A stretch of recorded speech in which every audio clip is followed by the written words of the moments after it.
ಕ್ಷೇಮವೇ ಹನುಮ ನಮ್ಮವರಿಗೆ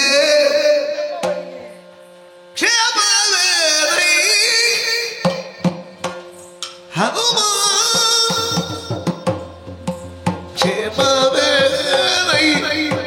ಹನುಮ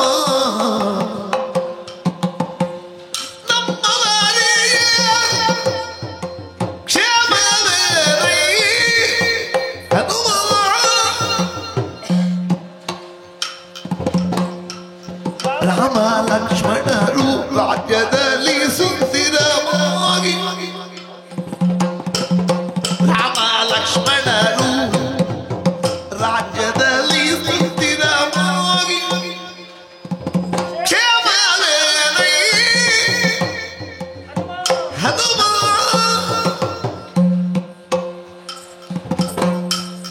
ಮದನ ರಂಗವ ಪೂರ್ವ ರಾಮ ಮದನ ರಂಗವ ಪೂರ್ವ ರಾಮ ಬಾಲು ಚತುರ ಲಕ್ಷ್ಮಣನು ನಿಸ್ಸೀಮ ಬಾಲು ಚತುರ ಲಕ್ಷ್ಮಣನು ನಿಸ್ಸೀಮ ಮೊದಲಿ ರಂಗದ ಕಾಂತಿ ಕಳವಳಿಸದೆ ಬಂದೆ ಮೊದಲಿ ರಂಗದ ಕಾಂತಿ ಕಳವಳಿಸದೆ ಬಂದೆ ಎದೆಗುತ್ತಲಿಲ್ಲವಲ್ಲ ತಮ್ಮಳು ಮೋಹ ಬದುಕುತ್ತಲಿಲ್ಲವಲ್ಲ ತಮ್ಮಳು ಮೋಹ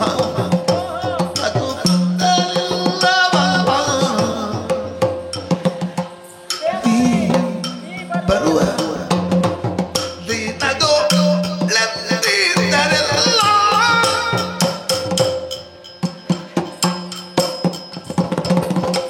ಕ್ಷೇಮವೇ ಹನುಮ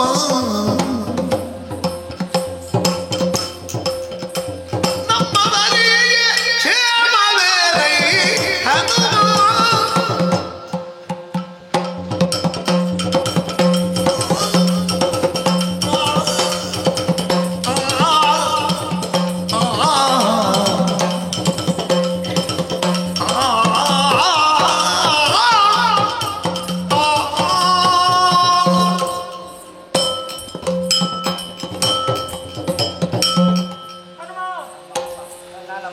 ಈ ಪರಿಸರವನ್ನು ಸರಿಯಾಗಿ ನೀನು ಗಮನಿಸಿದೆಯಷ್ಟೇ. ಯಾವ ಸ್ಥಿತಿಯಲ್ಲಿ ನಾನು ಇಲ್ಲಿ ದಿನ ಕಳೆಯುತ್ತಿದ್ದೇನೆ ಎಂಬುದು ನಿನ್ನ ಅವಗಾಹನೆಗೆ ಬಂದಿರಬೇಕು. ಬೇಟೆಗಾರರ ಕೈಯಲ್ಲಿ ಸಿಕ್ಕಬೇಕಾದಂತಾಗಿದೆ. ಹಾಗಾಗಿ ನನ್ನ ಸ್ಥಿಮಿತವನ್ನೇ ನಾನು ಕಳೆದುಕೊಂಡಿದ್ದೆ ಹನುಮ. ಇಲ್ಲಿ ಏನಾಗುತ್ತಿದೆ, ಏನನ್ನು ನೋಡುತ್ತಿದ್ದೇನೆ, ಏನನ್ನು ಆಡಬೇಕು ಒಂದೂ ನನಗೆ ತಿಳಿಯಲಿಲ್ಲ. ಹಾಗಾಗಿ ಬಂದಂತಹ ನಿನ್ನ ಬಗ್ಗೆ ನಾನು ಆಲೋಚನೆಯನ್ನೇ ಮಾಡಲಿಲ್ಲ. ನಾನು ಹನುಮ ಅಮ್ಮ. ಹನುಮ ವಾಯುಜಾತ ಅಂಜನೇಯ ಮಗ ಅಂಜನಾದೇವಿ ಅಂಜನೇಯ ರಾಮದಾಸ.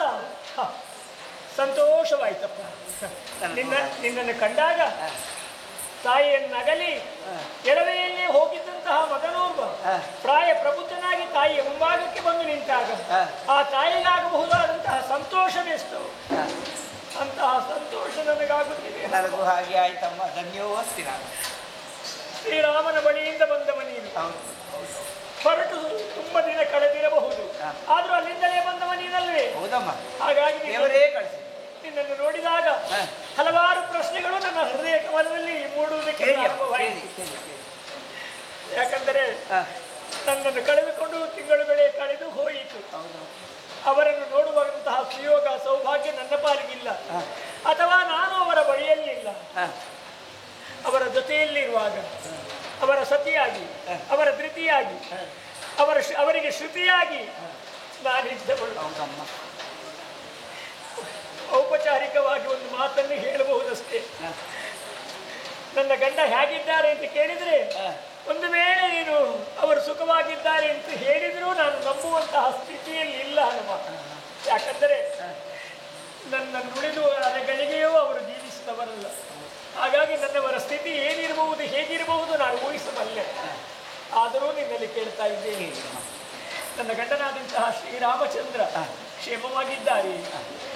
ಸಾಮಾನ್ಯರಿಗೆ 16 ಗುಣಲಕ್ಷಣಗಳಾದ್ರೆ ನನ್ನೊಲ್ಲವನಾದಂತಹ ಶ್ರೀರಾಮಚಂದ್ರ 32 ಗುಣಲಕ್ಷಣಗಳುಳ್ಳವರು. ಹೌದು, ಅಂತಹ ಯೋಗ್ಯತಾ ಸಂಪನ್ನರು. ಪುರುಷರಲ್ಲಿ ಉತ್ತಮರಾದ ಕಾರಣವೇ ಪುರುಷೋತ್ತಮ ಎನಿಸಿಕೊಂಡಿದ್ದಾರೆ. ಹಾಗಾಗಿ ಹೇಗಿದ್ದಾರೆ ಅವರು? ಅದು ಆ ಮಾಯಾ ಜಿಂಕೆಯ ಪ್ರಕರಣದಿಂದಾಗಿ ಈ ದುಸ್ಥಿತಿ ನನ್ನ ಪಾಲಿಗೆ ಬಂತು. ರಕ್ಷಣೆಗಾಗಿ ನಿಲ್ಲಿಸಿದಂತಹ ಲಕ್ಷ್ಮಣ ಅರ್ಥಾತ್ ನನ್ನ ಮೈದುನ ಅವ ಹೇಗಿದ್ದಾನೆ? ಯಾಕಂದ್ರೆ ನನ್ನ ಬಳಿಯಲ್ಲಿದ್ದಂತಹ ಹೊತ್ತಿನಲ್ಲಿ ಕೇಳಿ ಬಂದಂತಹ ಧ್ವನಿಯನ್ನಾಲಿಸಿ ಕಠೋರವಾದಂತಹ ಮಾತುಗಳನ್ನಾಡಿ ನನ್ನ ಈ ಸ್ಥಿತಿಗೆ ಕಾರಣಕರ್ತನು ನಾನೇ ಆಗಿದ್ದೇನೆ. ಈ ಪ್ರಕರಣದಿಂದ ಅವರ ಮನಸ್ಸಿಗೆ ನೋವಾಗಲಿಲ್ಲ ತಾನೆ, ಅಥವಾ ಈ ಪ್ರಕರಣದಿಂದ ಅಣ್ಣ ತಮ್ಮಂದಿರಲ್ಲಿ ವೈಮನಸ್ಸು ಬಂದಿಲ್ಲ ಅಷ್ಟೇ. ರಾಮನೆಂದರೆ ಮನ್ಮಥ ಸ್ವರೂಪಿ, ಹೌದು. ಅಂತಹ ರಾಮಚಂದ್ರ ನನ್ನ ಪ್ರಕರಣದಿಂದಾಗಿ ತನ್ನ ದೇಹ ಕಾಂತಿಯನ್ನು ಕಳೆದುಕೊಳ್ಳಿಲ್ವಲ್ಲ, ಅಣ್ಣ ತಮ್ಮಂದಿರಲ್ಲಿ ವೈಮನಸ್ಸು ಬರಲಿಲ್ವಲ್ಲ. ನೀನು ಬರುವಾಗ ಹೇಗಿದ್ದರು ಅವರು? ಅವರ ಕ್ಷೇಮ ಸಮಾಚಾರವನ್ನು ಕೇಳಿ ತಿಳಿದುಕೊಳ್ಳಬೇಕೆಂಬಂತ ಆಸೆ ಆಗುತ್ತಿದೆ. ಮನಸ ಏನೆಂಬೆ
ಹಾಗಾಗಿ ಬೇರೆ ಏನು ಮಾತಾಡಬೇಕು ಅಂತಿಲ್ಲ ತಾಯಿ.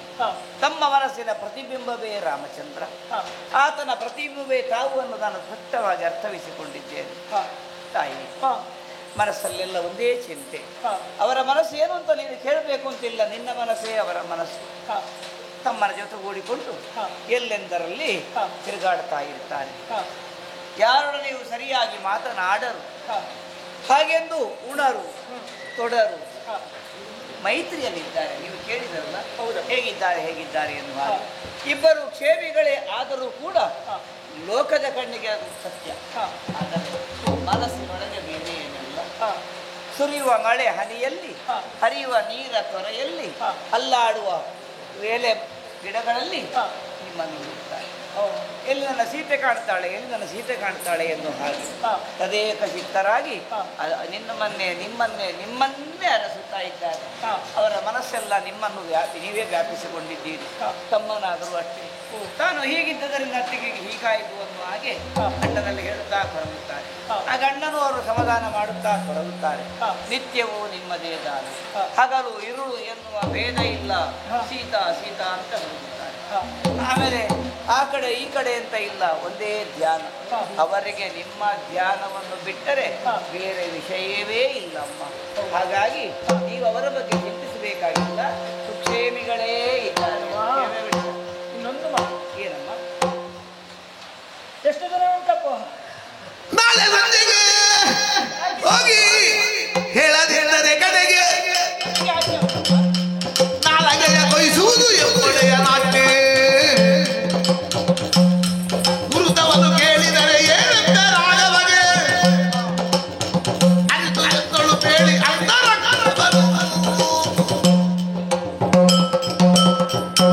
ಬಹಳ ಅವಸರವಾಗಿದ್ದೀಯ, ಯಾಕೆ?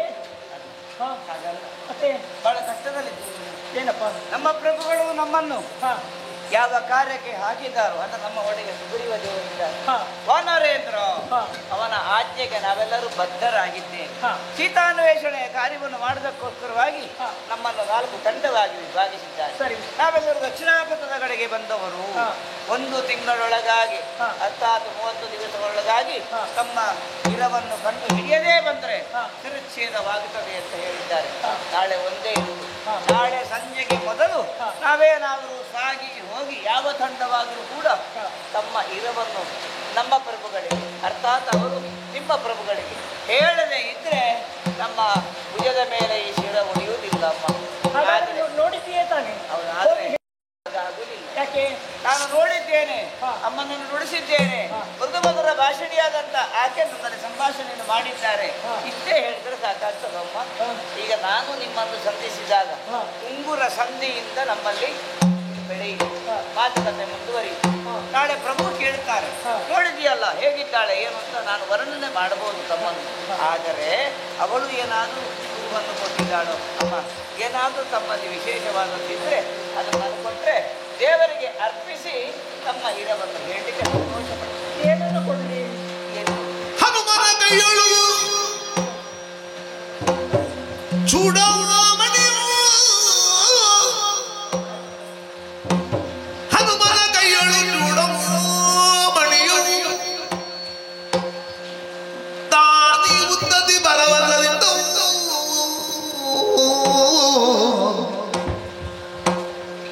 ಮನದಿನೊಳಿದ್ದು ಜನಲ್ಲವ ನೆನೆಸುತ್ತ ಬೇಳ್ದಳದ್ದು ಕಾಂತೆ ಮಾರುತಿಯೊಡನು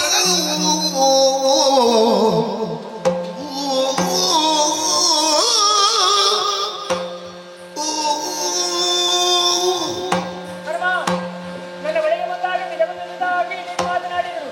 ಅದನ್ನು ಕೇಳುವಂತಹ ಸ್ಥಿತಿಯಲ್ಲಿ, ನಂಬುವಂತಹ ಸ್ಥಿತಿಯಲ್ಲಿ ನಾನು ಇರಲಿಲ್ಲ. ಹಾಗಾದರೆ ನನ್ನನ್ನು ನೋಡಿದ್ದೇನೆ ಎಂಬಂತಹ ಮಾತನ್ನು ನನ್ನವರ ಬಳಿಯಲ್ಲಿ ನೀನು ಕೇಳಿದಾಗ ಅದು ನನ್ನವರು ನಂಬುವಂತಹ ಸ್ಥಿತಿಯಲ್ಲಿ ಖಂಡಿತವಾಗಿ ಇರಲಾರದು. ಸೂರ್ಯ ವಂಶೀಯರು ಏನಾದರೂ ಗುರುತವಿಲ್ಲದಿದ್ದರೆ ಅದನ್ನು ನಂಬುವುದಕ್ಕೆ ಸಾಧ್ಯವೇ ಇಲ್ಲ. ಅದಕ್ಕಾಗಿ ಯಾವುದನ್ನು ಕೊಡಲಿ, ಏನನ್ನು ಕೊಡಲಿ ಎಂಬುದಾಗಿ ಆಲೋಚಿಸಿದಾಗ ಅದೋ ಒಂದು ವಸ್ತು ಇದೆಯಪ್ಪ, ಅನರ್ಘ್ಯ ರತ್ನ. ಕೃಷ್ಣನಾದಂತಹ ರಾವಣನನ್ನು ಕೊಂಡು ಬರುವಂತಹ ಹೊತ್ತಿನಲ್ಲಿ ದೇಹದಲ್ಲಿದ್ದಂತಹ ಆಭರಣಗಳನ್ನೆಲ್ಲ ಒಂದೊಂದಾಗಿ ಬಿಸಾಡಿದ್ದೇನೆ ನಾನು. ಯಾವುದನ್ನೂ ಉಳಿಸಿಕೊಡಲಿಲ್ಲ. ಅದು ಕೆಲವು ನಮಗೆ ಸಿಕ್ಕಿದೆ. ಹಾಗೆಂದು ಒಂದು ಆಭರಣ, ಒಂದು ಅನರ್ಘ್ಯ ರತ್ನ, ಇದೋ ಈ ಚೂಡಾರತ್ನ ಅರ್ಥಾತ್ ಚೂಡಾಮಣಿ, ಇದನ್ನು ನಾನು ಇರಿಸಿಕೊಂಡಿದ್ದೇನೆ. ಇದಕ್ಕೊಂದು ಕಾರಣವಿದೆ. ಸಮುದ್ರ ಮಟ್ಟದ ಕಾಲದಲ್ಲಿ ಒದಗಿ ಬರುವಂತಹ ದಿವ್ಯವಾದಂತಹ ಆಭರಣ ರತ್ನವಿದೆ.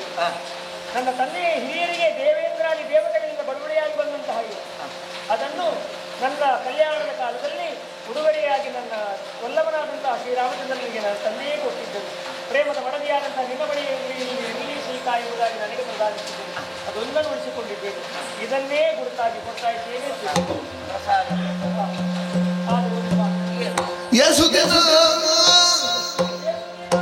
ಬೇಕೆಂದ ಪ್ರಾಣೇಶನ ಕೊಂಬುದಕ್ಕಿದ್ದು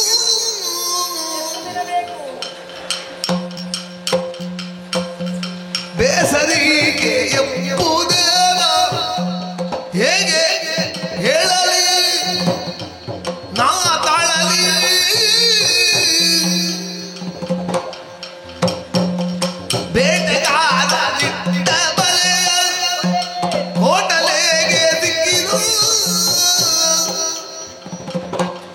ಗುಲ್ಲೆಯ ಆಟದಂತೆ ಕಣ್ಣು ಕಣ್ಣು ಬಿಡುವೆನು ಹೇಗೆ ನಡೆವೆನು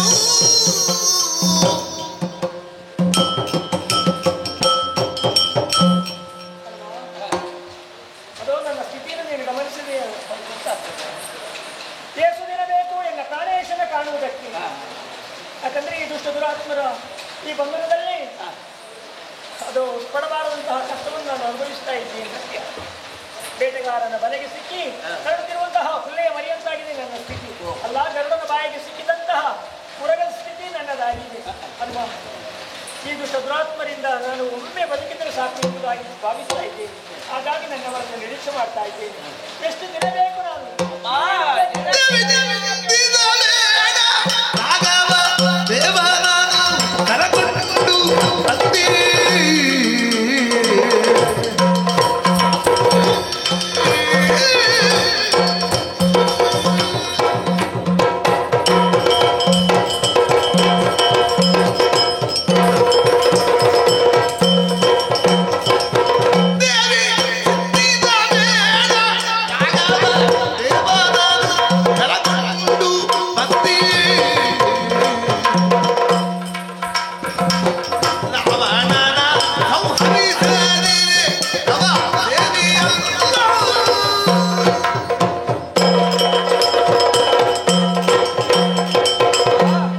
ನಾವೀಗ ಯಾವ ಸ್ಥಿತಿಯಲ್ಲಿದ್ದೀರಿ ನನಗೆ ಚೆನ್ನಾಗಿ ತಿಳಿಸಿದ್ರಿ, ನನಗೂ ಅರ್ಥ ಆಗ್ತದೆ. ಆದ್ರೆ ಏಸು ನೀಡಬೇಕೆಂದ ಪ್ರಾಣೇಶನ ಕಾಂಬುದಕ್ಕೆಂದ ಪ್ರಶ್ನೆಯೇ ಬೇಡ. ನಾನು ಆದಷ್ಟು ಶೀಘ್ರದಲ್ಲಿ ಶ್ರೀರಾಮ ಪ್ರಭುವನ್ನು ತಮ್ಮನ್ನು ಜೊತೆಗೂಡಿಸುವ ಕಾಯಕವನ್ನು ಮಾಡದೇ ಇದ್ರೆ ತವ ಪಾದ ಸೇವೆಯನಲ್ಲ. ಎಂಟು ದಿವಸ ನೋಡಿದೆ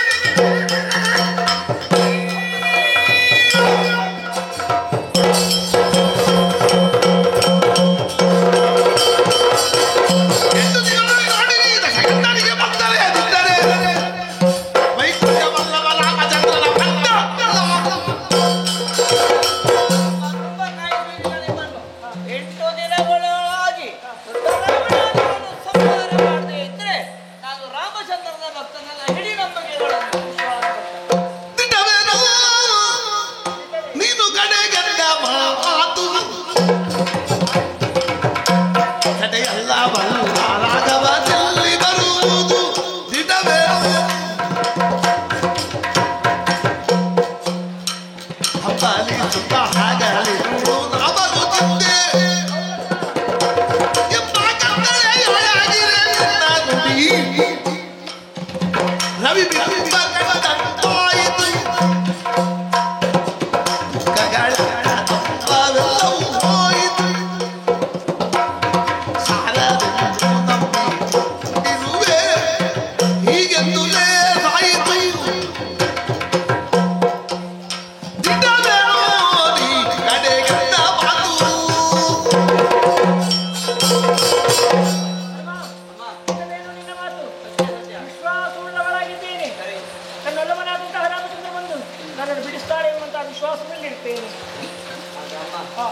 ಈಗ ನನಗೆ ನೆನಪಾದ ಇದುವರೆಗೆ ಏನು ಯೋಚನೆ ಇರಲಿಲ್ಲ. ಒಂದೇ ಇದ್ದದ್ದು ರಾಮದೇವರು ಮತ್ತು ಸೀತಾದೇವಿ ಜೊತೆಯಾಗಬೇಕು ಎನ್ನುವ ಒಂದೇ ಉದ್ದೇಶ ನಮಗೆಲ್ಲರಿಗೂ ಇದ್ದದ್ದು.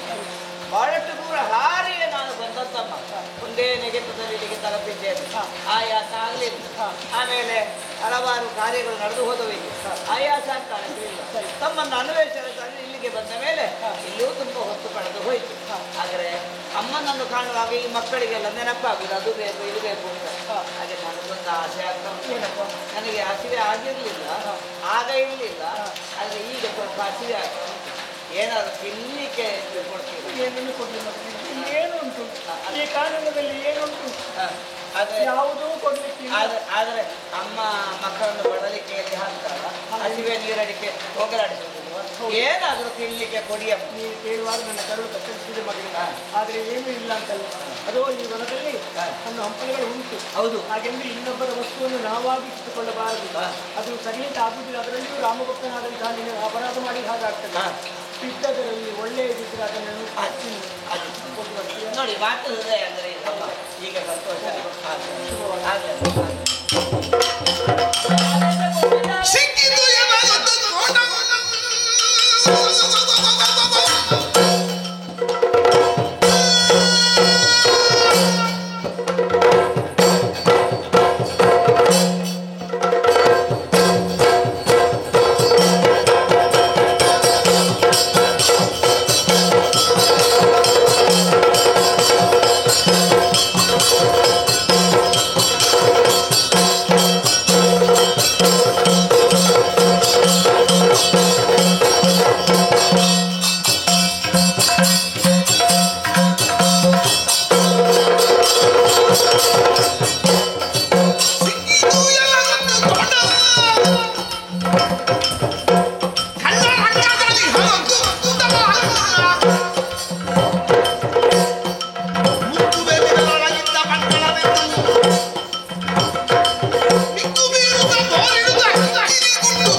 ಅಮ್ಮ ಆದೇಶ ಕೊಟ್ಟಿದ್ದಾರೆ, ಅಮ್ಮ ಅಪ್ಪಣೆಯನ್ನು ಕೊಟ್ಟಿದ್ದಾರೆ. ಹಾಗಾಗಿ ಯಾರ ಹಾಕುವುದಲ್ಲ, ನನ್ನನ್ನು ಯಾರೂ ಕೇಳುವವರಿಲ್ಲ, ಯಾರು ಎದುರಿಸುವವರಿಲ್ಲ, ಚೆನ್ನಾಗಿ ತಿಳಿದಿದ್ದೇನೆ. ಹೇಳಿದ್ರು ಅಮ್ಮ, ಕೆಳಗೆ ಬಿಟ್ಟ ಒಳ್ಳೊಳ್ಳೆ ಹಣ್ಣು ಹಂಪಲು ಎಕ್ಕಿ ತಿನ್ನು ಅಂತ. ಅದನ್ನು ಮಾಡುವ ಅಟ್ಟೆ ಸಾಕಾಗ್ತದ. ವಜ್ರ ಕಾಯಲಿದ್ದೇನೆ. ಆದದ್ರಿಂದ ಎರಡು ಉದ್ದೇಶದ ಫಲಾಗಬೇಕು. ಒಂದು ಹಸಿವೆ ಎನ್ನುವುದು ನಾಟಕ ಅಷ್ಟೇ. ಮತ್ತಿನ್ನೇನು, ಯಾರಿಲ್ಲಿ ಮುಖ್ಯಸ್ಥ ಇದ್ದಾರೆ ಅವನು ನನ್ನ ಬಳಿಗೆ ಬರುವ ಹಾಗಾಗಬೇಕು. ಆಗ ಅವನನ್ನು ನೋಡಿಕೊಳ್ಬೇಕು. ನಮ್ಮಮ್ಮನ್ನು ನೀರಿಲ್ಲಿ ಬಳಲಿಸಿದಲ್ಲ, ಅವನಿಗೊಂದು ಸಣ್ಣ ಮತ್ತು ಅರೆಯಬೇಕು, ಸಣ್ಣ ಶಾಸ್ತಿ ಮಾಡಬೇಕು. ಹಾಗಾಗಿ ತೋಟ ಹಾಳು ಮಾಡುವುದರ ಜೊತೆಗೆ ಹಣ್ಣು ಹಂಪಲು ತಿನ್ನುವುದು, ಎಳನೀರು ಕುಡಿಯುವುದು, ಆಮೇಲೆ ಹಸಿಯೋ ಬಿಸಿಯೋ ಹಣ್ಣು ಹಂಪಲು ಎಲ್ಲ ತಿನ್ಲಿಕ್ಕೆ ಸಿದ್ಧನಾಗ್ತೇನೆ. ಹಾಗಾಗಿ ಆತ್ತೂರಿಯಿಂದ ನನಗೊಂದು ತೋಟ ಸಿಕ್ಕಿತಲ್ಲ, ಬಿಡುವುದಿಲ್ಲ ಸಾಗುತ್ತೇನೆ.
ನೀರಲ್ಲಿ ಕೊಯ್ಯುವ ಕಾಲಕ್ಕೆ ಜಂಬುವಾಲಿ ಬಂದಿದ್ದಾರೆ. ಸಿಕ್ಕಿದ್ದನ್ನೆಲ್ಲ ಸಿಕ್ಕಲ್ಲೇ ತಿನ್ನುವ ಕೋತಿ ಆಗ್ಬೋದು, ನಿಮಗಿಂತ ವಾಸಿ.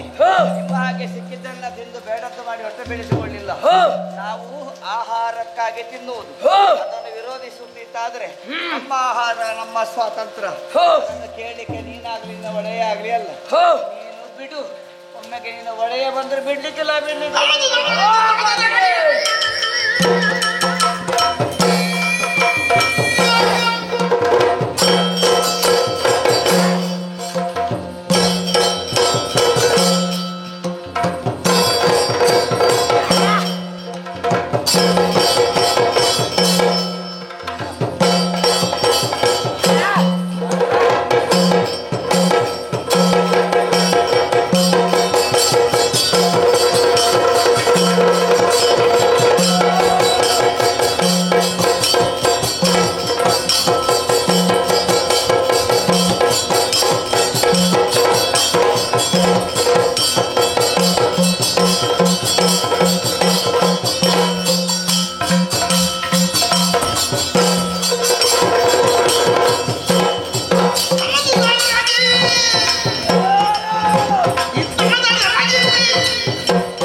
ಶಕ್ತಿ ಸಾಮರ್ಥ್ಯವಿದ್ದರೆ ನನ್ನಲ್ಲಿ ಹೊರಡುವ.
ಜಂಬುಮಾಲಿಯನ್ನು ಕಳುಹಿಸಿದೆ.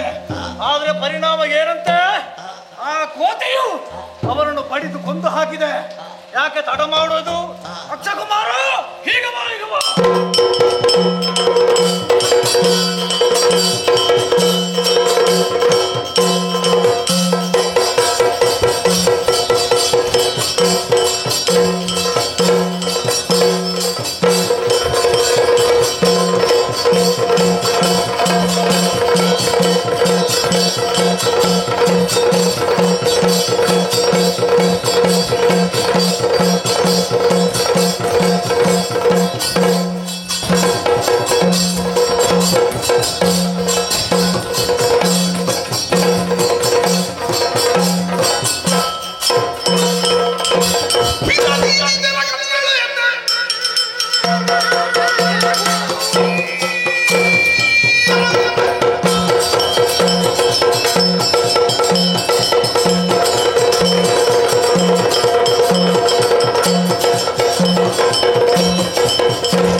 ಸೇರಿದ್ದೇನೆ.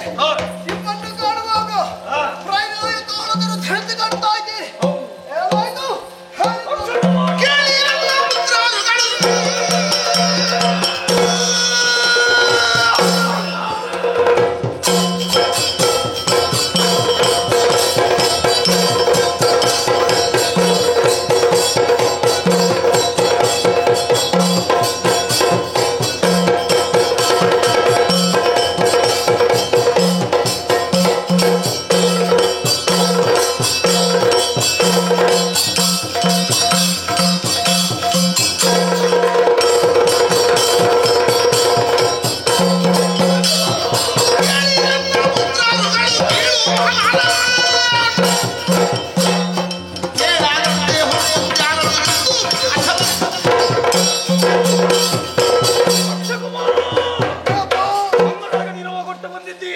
ಕರೆಸಿದ ಕಾರಣ ಬೇರೆ ಇರುವಲ್ಲ, ನಮ್ಮದ್ದಾದಂತ ಅಶೋಕ ಮನಕ್ಕೆ ಒಂದು ಕಪಿಯೊಂದು ದಾಳಿ ಮಾಡಿದಂತೆ. ಆ ಕಾರಣಕ್ಕಾಗಿ ಜಂಬಮಾಲಿಯನ್ನು ಕಳುಹಿಸಿದೆ. ಪರಿಣಾಮ ಆ ಕೋತಿಯ ಅಹಂಕಾರದಿಂದ ಜಂಬಮಾಲಿಯನ್ನು ಕಡಹಿದಂತೆ ನಮ್ಮ ಐದು ಹೋಗಿದ್ದಾನೆ. ಈ ಹೊತ್ತಿಗೆ ನಿನ್ನನ್ನು ಕರೆದಿದ್ದೇನೆ. ಆ ಕಪಿಗೆ ನೀನು ಬುದ್ಧಿ ಕಲಿಸ್ತೀಯೋ?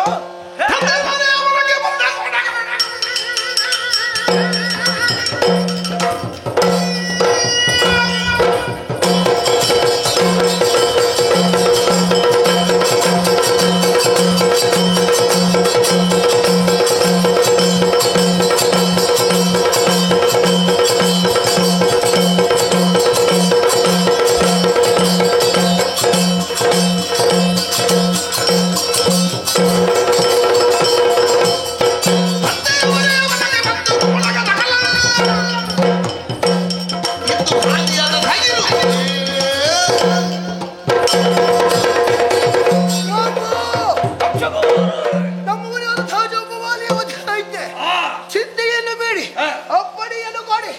ನಾ ಹೋಗಿ ನಿಂತಿದ್ದಾರೆ. ಹೋಗಿ ಹೋಗಿ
ಜಾತಿಗೆ ಸೇರ್ಲಿಕ್ಕೆ ಪ್ರಯತ್ನ ನೀನು ಕೋತಿ ಆಗ್ತೀಯಾ? ಮಂಗನಾಡಿಸಿಕೊಂಡು ಹೋಗು. ನಮ್ಮ ಮನೆಯಾದಂತಹ ಜಂಬುಮಾಲಿ ಪರವನ್ನು ಕಾಯುತ್ತಿರುವಂತಹ ಸಂದರ್ಭ ಬಂದಂತಹ ನೀನು ಆತ ಕೇಳಿದ ಎಂಬ ಮಾತ್ರಕ್ಕೆ ಆತನನ್ನು ಕೊಂದಿದ್ದೀಯ. ಪ್ರಶ್ನಿಸುವುದಕ್ಕಾಗಿ ಬಂದಿದ್ದಾನೆ ಅಕ್ಷಕುಮಾರ. ಅವನು ಮಾತ್ರ ಅಲ್ಲ, ವನಪಾಲಕರು ಎಲ್ಲ ಎಲ್ಲಿ ಓಡಿ ಹೋಗಿದ್ದಾರೆ. ಅವರಿಗೆ ಕೊಟ್ಟಂತಹ ಶಿಕ್ಷೆಗೆ ತಕ್ಕುದಾದಂತಹ ಶಿಕ್ಷೆ ಕೊಡ್ಲಿಲ್ಲ. ಒಂದೊಂದು ಹಣ್ಣು ತೆಗೆದವರ ಮೇಲೆ ಬಿಸಾಡಿದ್ದು ಅಷ್ಟೇ ಸಾಕಾಯಿತು ಅಂತ ಎದ್ದು ಓಡಿದ. ಲೋಕದಲ್ಲಿ ತಿನ್ನುವುದಕ್ಕೆ ಎಷ್ಟೋ ಮಂದಿ ಕಷ್ಟವನ್ನು ಬರ್ತಾರೆ. ಅದ ಆಹಾರವನ್ನು ಹಾಳಸಗಿದವರಿಗೆ ನಾನು ಉಳಿಸಿದ್ದು ಹಾಳಾಗಿ ಹೋಗ್ತಾ ಉಂಟು. ಕೆಳಗೆ ಬಿದ್ದು ಇದಕ್ಕೆ ಗತಿಗೋತ್ರ ಇಲ್ಲ. ನಾನು ವ್ಯವಸ್ಥೆ ಮಾಡಿ ಸುವ್ಯವಸ್ಥೆಯನ್ನು ಮಾಡಬೇಕಾದಂತಹ ನೀನು ಅವ್ಯವಸ್ಥೆಯನ್ನೇ ನೀನು ಮಾಡ್ತಾ ಇದ್ದೀಯ. ಹಾಗಾಗಿ ಹೇಳ್ತಾ ಇದ್ದೇನೆ, ಯಾರು ನೀನು, ಯಾಕೆ ಹೀಗೆ ಮಾಡಿ?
ಅಕ್ಷರ ಹೇಗೂ ಹಾಗಾಗಿ ಇದನ್ನು ತಿಂದು ಕಳಲಿಕ್ಕೆ ನನಗೆ ಹೆಚ್ಚು ಹೊತ್ತು ಬೇಡ. ಓಹೋ.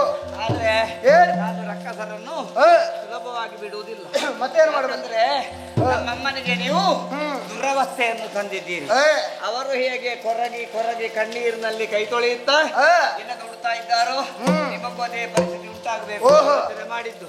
ನಿನಗೆ ನನ್ನ ಕೈಯ ಮುಷ್ಟಿ ಮತ್ತೆ? ಅಗತ್ಯ ಹಾಗೂ ಒಂದು ರೆಂಬೆಯನ್ನು ಕರೆದಿದ್ದೇನೆ. ನಿನ್ನ ಮುಸುಡಿಗೆ ಬಾರಿಸಿ ತಡ್ಕೊಳ್ಳಿಕ್ಕೆ ಆಗ್ತದ ಅವರಿಗೆ? ನೋಡುವ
ಅಕ್ಷಕುಮಾರನು ಕಳುಹಿಸಿದೆ.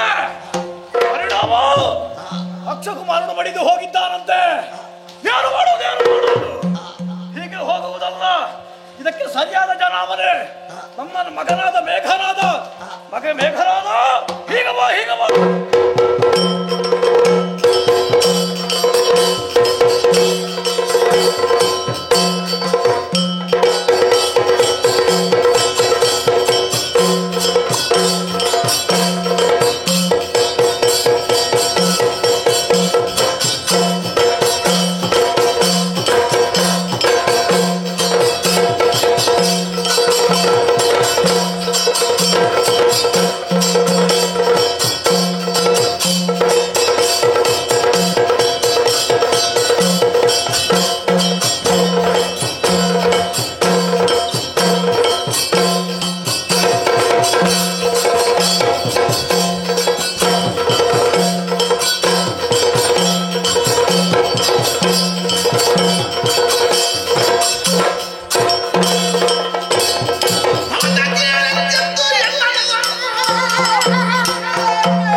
ಕಾರಣ ಬೇರೆ ಏನೂ ಆ, ಇದು ಆ, ನಮ್ಮದ್ದಾದಂತ ಅಶೋಕವನಕ್ಕೆ ಓ, ಕಾಡ ಕಪಿಯೊಂದು ನುಗ್ಗಿದೆ ಅಂತೆ. ಓಹೋ, ನುಗ್ಗಿದ್ದು ಮಾತ್ರ ಅಲ್ಲ, ಓ, ಅಲ್ಲಿಯ ಹಣ್ಣು ಹಂಪುಗಳೆಲ್ಲ ತಿಂದು ಓ, ಇಡೀ ವನವನ್ನು ನಾಶ ಮಾಡುತ್ತಾ ಇದೆ. ಓಹೋ, ಆದ್ರೆ ಈ ಹೊತ್ತಿನಲ್ಲಿ ಓ, ಜಂಬುಮಾಲಿ, ಓ, ಅಕ್ಷಕುಮಾರ ಓ, ಎಲ್ಲರನ್ನು ಕಳುಹಿದೆ. ಏನಾಯ್ತು? ಪರಿಣಾಮ ಓ, ಎಲ್ಲರೂ ಮಡಗಿ ಹೋಗಿದ್ದಾರೆ. ಏಕೆ? ಈ ಹೊತ್ತಿಗೆ ಓ, ನಿನ್ನನ್ನು ನಾನು ಕರೆದಿದ್ದೇನೆ. ಓ, ಯಾಕೆ? ನಿನ್ನ ಮೇಲೆ ನನಗೆ ಭರವಸೆ ಇದೆ. ಹೌದು, ನಮ್ಮ ಮಗ ನೀನು ಹೌದಪ್ಪ. ಹೋದ ಕೆಲಸವನ್ನು ಮಾಡದೆ ಬರುವುದಿಲ್ಲ. ಓ, ಏನು ಮಾಡುವುದು ಈಗ?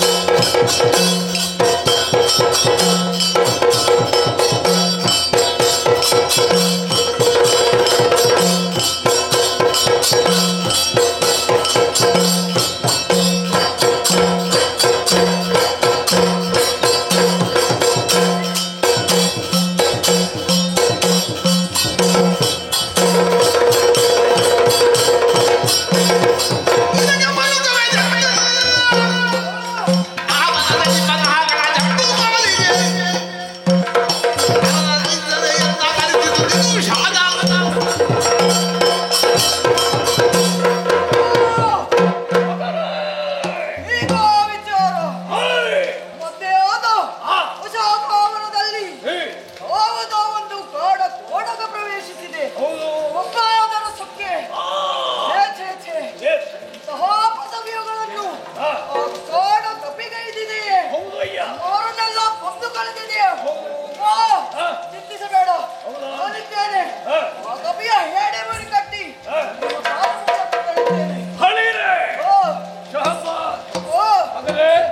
ಈ ಹೊತ್ತಿನದಂತಹ ಮಾತುಗಳನ್ನು ಕೇಳಿ ಮನಸ್ಸಿಗೆ ಬಹಳ ಸಂತೋಷವಾಯಿತು. ಆಗ್ಲಿ. ಆದರೆ ಒಂದು ನೆನಪಿಟ್ಟಿಕೋ, ಏನಪ್ಪ? ನೀನು ಹೋದ ಕಾರ್ಯ ಫಲಕಾರಿ ಆಗಬೇಕು. ಆಗಲಿ. ಹೋಗಿ ಸುಮ್ಮನೆ ಬರುವುದಲ್ಲ. ಸರಿ ಸರಿ, ಒಂದು ವೇಳೆ ಬರದಿದ್ರೆ ಹಾ. ಅವರನ್ನು ಬಂಧಿಸಿ ಆಗಲಿ ಅಪ್ಪ, ಆಗಲಿ ಅಪ್ಪ, ಆಗಲಿ.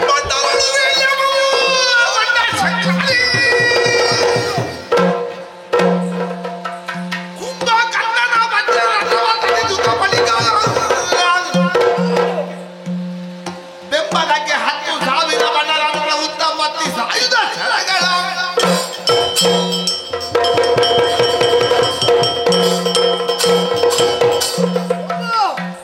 ಜನಕರಿಂದ ಯೋಗ್ಯವಾದ ಆಶೀರ್ವಾದವನ್ನು ಪಡೆದಂತಾಯಿತು. ಇನ್ನು ತಡಮಾಡುವುದು ಸರಿಯಲ್ಲ. ಕಾಡ ಕಪಿಯನ್ನು ಬಂಧಿಸಿ ನಮ್ಮಪ್ಪಯ್ಯನ ಪಾದ ಮೂಲಕ್ಕೆ ಸೇರಬೇಕು. ಹೇಗೆ ಹೋಗುವುದು? ಚಿಕ್ಕಪ್ಪ ಕುಂಭಶ್ರವಣ ರಥವನ್ನೇರಿಕೊಂಡು ನಾನಾ ಕೈದುಗಳನ್ನು ಹೇರಿಕೊಂಡು ಮುಂದೆ ಸಾಗುತ್ತೇನೆ.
ಅಂಕಿತದಲ್ಲಿರುವಂತಹ ಅಶೋಕವನವನ್ನು ಪ್ರವೇಶಿಸಿದೆಯಲ್ಲ, ಇರಲಿ ಹಸಿರಿಂಗಿಸಿಕೊಳ್ಳಲು ಬಂದವನೆಂದರೆ ಆ ವಿಚಾರ ಕ್ಷಮ್ಯವಾಗುತ್ತಿತ್ತು. ಆದರೆ ಬಂದಂತಹ ನೀನೇನು ಮಾಡಿದೆ? ನಮ್ಮ ಉಪವನವನ್ನೆಲ್ಲ ನಾಶಗೊಳಿಸಿದೆ. ಕೇಳಲು ಬಂದಂತಹ ವನಪಾಲಕರನ್ನು ಬೈದು ಬಡಿದು ಹಿಂಸಿಸಿದೆ ಅಲ್ಲ. ಅಷ್ಟು ಮಾತ್ರವಲ್ಲ, ನಮ್ಮವರೇ ಆದಂತಹ ಅಕ್ಷಕುಮಾರ ಜಂಬುಮಾಲಿಯನ್ನು ಏನು ಮಾಡಿದೆ? ಇದು ಮಾಡಿದ್ದು ಶತಾಪರಾಧವಾಯ್ತೆಂದು ಕಾಲಿಗೆ ಬಿದ್ದರೆ ಬದುಕುವೆ.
ಮಾಡಿದೆ. ದಿಗ್ಬಂಧನವು ಇಸಿದ ಕಾರಣಕ್ಕೋಸ್ಕರವಾಗಿ ಆಕೆಯನ್ನು ಅನ್ವೇಷಣೆ ಮಾಡಿಯೇ ಸಿದ್ಧ ಅನ್ನುವ ಆ ಸಿದ್ಧಾಂತದ ಆಧಾರದ ಮೇಲೆ ಈ ಪುರವನ್ನು ಪ್ರವೇಶ ಮಾಡಬೇಕಾಗಿ ಬಂತು. ನನ್ನಮ್ಮ ಎಲ್ಲಿದ್ದಾಳೆ ಅಂತ ತಿಳಿಯಿತು. ಆದರೆ ನಿಮಗಾಗಿರುವಂತಹ ಅಹಂಕಾರ, ಹೆಚ್ಚಿರುವಂತಹ ಹುಚ್ಚಿನ ಕಿಚ್ಚು ಅದೇನು ಅಂತ ಪರೀಕ್ಷೆ ಮಾಡಬೇಕು ಅಂತ ಅನಿಸಿದ್ದಕ್ಕಾಗಿ ಊರಿಗೆ ಅಲಂಕಾರ ಪ್ರಾಯವಾದಂತಹ ಉದ್ಯಾನವನ, ಈ ಹೂತೋಟ ಇದನ್ನೆಲ್ಲ ಹಾಳುಗಳಿಸಿದ್ದೇನೆ. ಪೂರ್ಣವಾಗಿ ಅದನ್ನ ಹತೋಟಿಯಲ್ಲಿದೆ. ಹೇಳಲಿಕ್ಕೆ ಬಂದವರೆಲ್ಲ ಒಬ್ಬರಲ್ಲ ಇಬ್ಬರಲ್ಲ 10,000 ಮಂದಿಯನ್ನು ಕ್ಷಣ ಮಾತ್ರದಲ್ಲಿ ತಡೆದವರಿದ್ದೇನೆ. ಇನ್ನು ನೀರು ಯಾವ ಲೆಕ್ಕ? ಹಿಂದೆ ಬಂದವರ ಸ್ಥಿತಿಯನ್ನು ನೋಡಿ ಬದುಕು ಉಳಿತೇನೆ ಅಂತ ಹೋದರೆ ಸರಿ, ಇಲ್ಲವಾದರೆ ಈ ವಜ್ರದ ಮುಷ್ಟಿಯಿಂದ ಸಾಧಿಸಿಕೊಳ್ಳುತ್ತೇನೆ. ಎಚ್ಚರ ಎಚ್ಚರ.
ಯಾರು ಹೇಳುವ? ಯಾರು ನೀನು?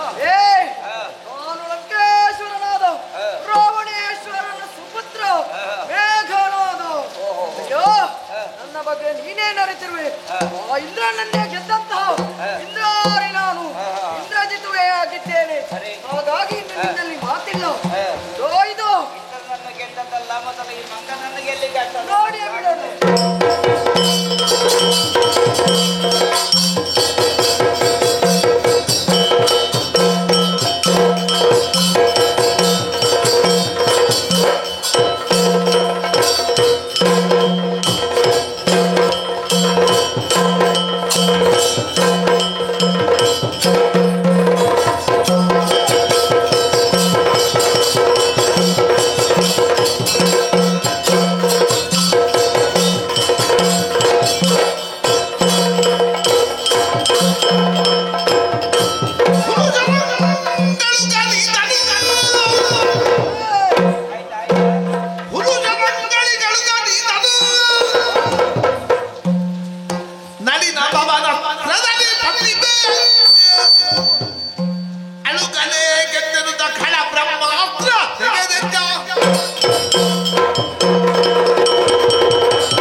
ಹಾಗಾದರೆ ಇದಕ್ಕೇನು ಮಾಡೋಣ ಎಂದು ಯೋಚಿಸಿದಾಗ ಬ್ರಹ್ಮಾಸ್ತ್ರ ಪ್ರಯೋಗಿಸಿ ಬಿಡ್ತೇವೆ.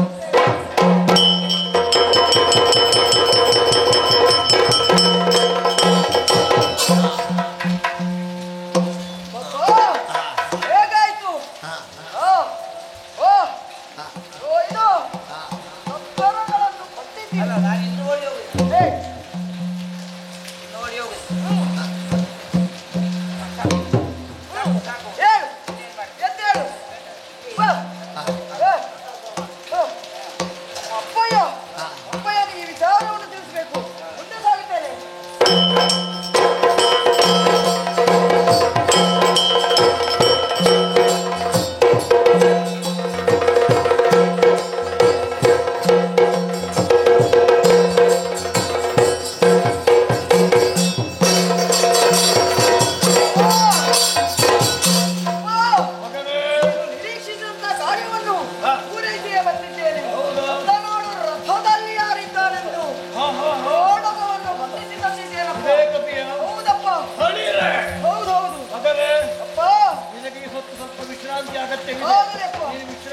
ಹೋಗಿ ಮುಂದೇನಾಗಬೇಕು ನಾನು ಯೋಚಿಸುತ್ತೇನೆ.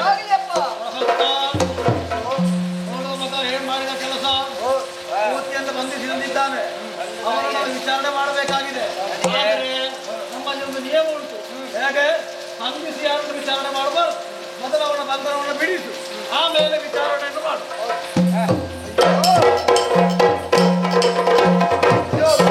ಅವದೇಶದಿಂದ ಬಂದೆ ವೀರ ಕಪಿರಾಯ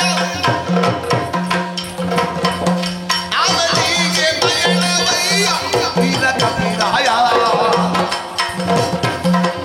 ತಾಯಿ ತಂದೆಯ ಇದ್ದವಂತು ಜಾರೆ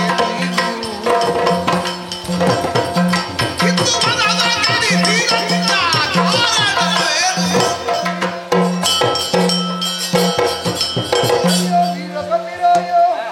ನಿನ್ನನ್ನು ಬಂಧದಿಂದ ಮುಕ್ತಿಗೊಳಿಸಿದ್ದೇನೆ.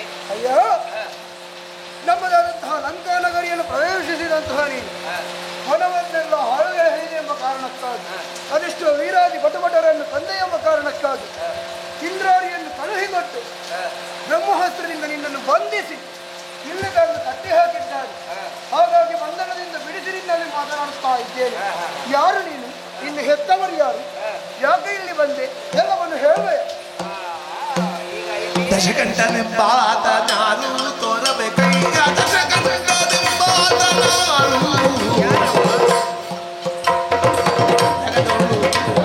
ಮಗಳು ಸೀತೆಯ ನನ್ನ ಮಗಳು ಕಟ್ಟುಕೊಂಡು ಬಂದರಂತೆ ಜಗದೇಕ ವೀರ ರಾಮ ನೋಡಿ ಬಾರದು ಯಾರು ಕಾಣು ಹಲ್ವಂತೆ ಕಾಣು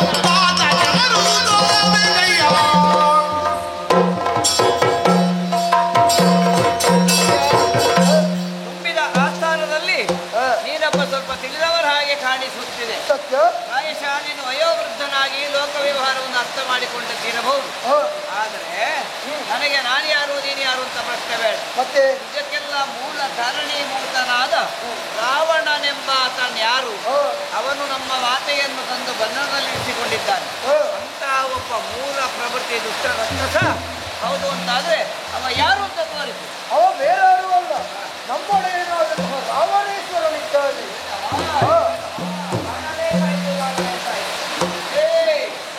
ಬೇಹಿನ ಜನರನ್ನು ಬೆದರಿಸಿ ಕೊಲ್ಲುವ ದಾವಾದ ಜನರಾದ ರೀತಿಯಿದು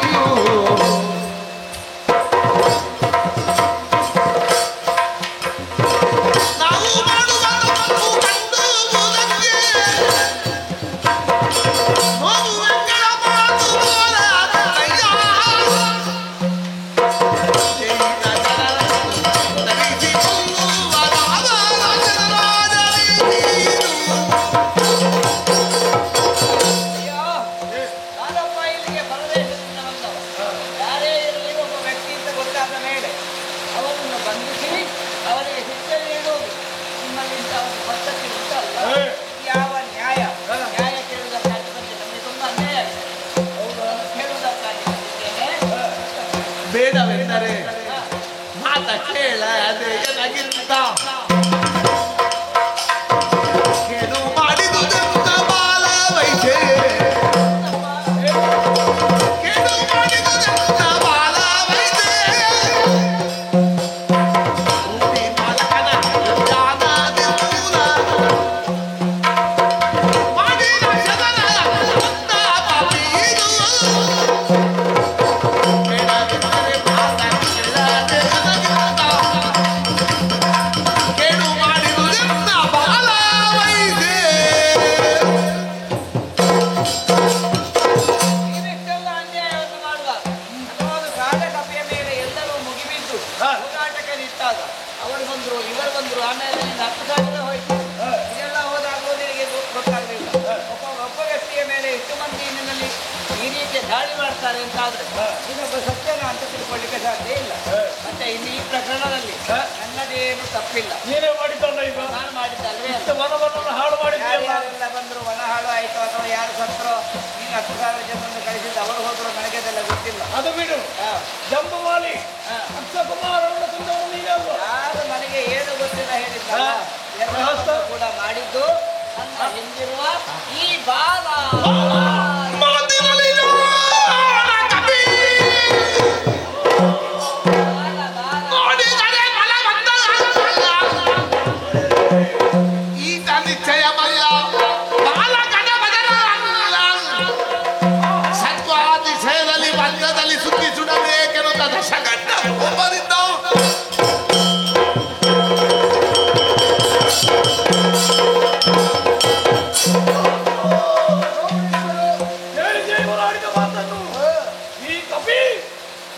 ಪ್ರಿಯವಾದ ಕಪಿಯಮ್ಮ ಹೇಳಿದ್ದೇನು ಬಹಳ ಜಾಣವಾಗಿದ್ದವರು ನೀಡಿದ್ದಾನೆ. ನಾನು ಮಾಡಿದ್ದಲ್ಲ, ಮಾನವಾಗಿದ್ದನ್ನು ದಾನ ಮಾಡಿದ್ದೇನು ಹಾಗೆ. ಹಾಗಾದ್ರೆ ಈಗ ಇಲ್ಲಿ ತಪ್ಪು ಮಾಡಿದ್ರೆ ಶಿಕ್ಷೆ ಕೊಡುವುದು ನಮ್ಮ ಧರ್ಮ, ಅವರ ಧರ್ಮ. ಹಾಗಾದ್ರೆ ಏನು ಮಾಡಬೇಕು? ತಪ್ಪು ಮಾಡಿದ್ದು ಬಾಲವರು ಬಿಡಬಹುದೇ ಸುಂದರ? ಯಾಕೆ ನೋಡ್ತಾ ಇದ್ದೀರಿ? ಇದು ತನ್ನಿರಿ ಬಟ್ಟೆಯನ್ನು ಸುಂದರಿ ಅವರ ಬಾಲಕ್ಕೆ. ಸಾಕಾಗುದಿಲ್ವೇ? ತಲೆಬಿಸಿ ಮಾಡಬೇಡ. ಅಶೋಕವನದಲ್ಲಿ ಸೀತೆಯ ಬಟ್ಟೆನ ತಂದು ಸುತ್ತಿ ಹೇಗೆ ಸಾಕಲ್ವಾ? ಹಾಗಾದ್ರೆ ಇನ್ನು ಯಾಕೆ ತಡ ಮಾಡುವುದು? ಸುರಿಯಿರಿ ಎಣ್ಣೆಯನ್ನು. ಸಾಕಾಗುದಿಲ್ವಾ? ಬೇಡ, ಭೀಷಣನ ಕೋಣೆಯಿಂದ ತನ್ನಿ ಆ ಎಣ್ಣೆಯನ್ನು ಸುರಿ. ಹೌದಾ? ಯಾಕೆ ಇನ್ನು ನೋಡುವುದು ಯಾಕೆ? ಹಚ್ಚಿರಿ ಬೆಕ್ಕಿಗೆ.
ಹಾಗಾದ್ರೆ ಬಂದ ಕೆಲಸ ಆಯ್ತಲ್ಲ.